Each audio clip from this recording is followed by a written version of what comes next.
په افغانستان کې روغتیايي خدماتو ته نه لاسرسي او په عین حال کې د ناروغیو تشخیص او ورسره ګړندۍ مبارزه هغه څه دي چې کارونه یې له خنډ او ځنډ سره مخ دي.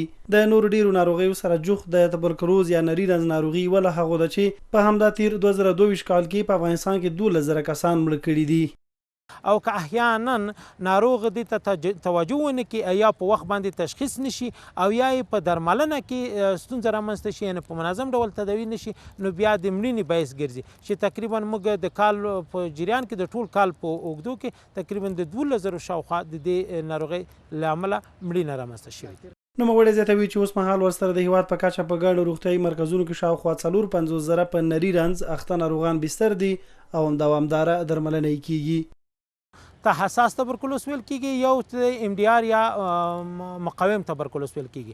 موږ د حساس تبرکلوز د ټول افغانستان په سطح باندې تقریبا 52,000 ناروغان تر تداوی او تشخیص لاندې دي او د ام ډي آر پیښې تقریبا موږ د 2,600 کسانو شاوخوا باندې تقریبا موږ وزنونو کې د پر شفخاني لرو په دې کې بستر دي دغه 2,600 شاوخوا ام ډي آر یا د مقاوم تبرکلوز پیښې ثبت شوي.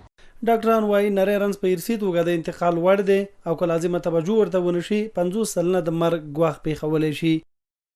خو زیاتره سږي زیات اخته کېږي. همدارنګه هغه خلک چې په توبرکلوز اخته شي یوازې 10 سلنه حالاتو کې دي اراز ولایي ورکوي. همدارنګه دغه اشخاص که تداوي نشي درملنې ونشي نو 50% دوی کې د مرګ امکان شته.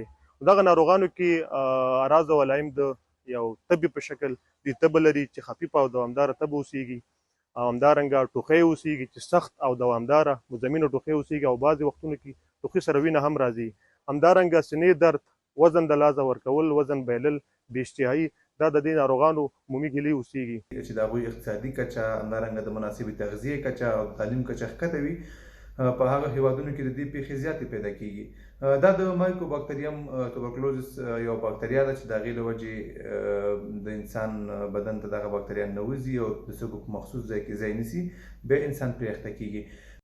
د توبرکلوز یا نری رنځ ملي پروګرام مسؤلینو د معلوماتو له مخې اوس مهال د عامه روغتیا وزارت تر چتر لاندې د ناروغۍ د درملنې په موخه روغتیايي مرکزونه لري او د غرض د هیواد په 3,500 عمومي روغتیايي مرکزونو کې هم خدمات شتون لري. د دوی په خبره تر 2024 کال پورې دغه ناروغۍ د درملنې لپاره ستراتیژیک پلان ترتیب کړي چې 150 میلیونه ډالر بسپنې ته اړتیا لري. خو زیاتوي د اوس لپاره یوازې 10 میلیونه ډالر ترلاسه کړي دي. د معلوماتو له مخې افغانستان د نړۍ په کچه د 22 هیوادونو په قطار کې یو له هغو دی چې پکې د نری رنځ یا توبرکلوز ناروغي وجود لري.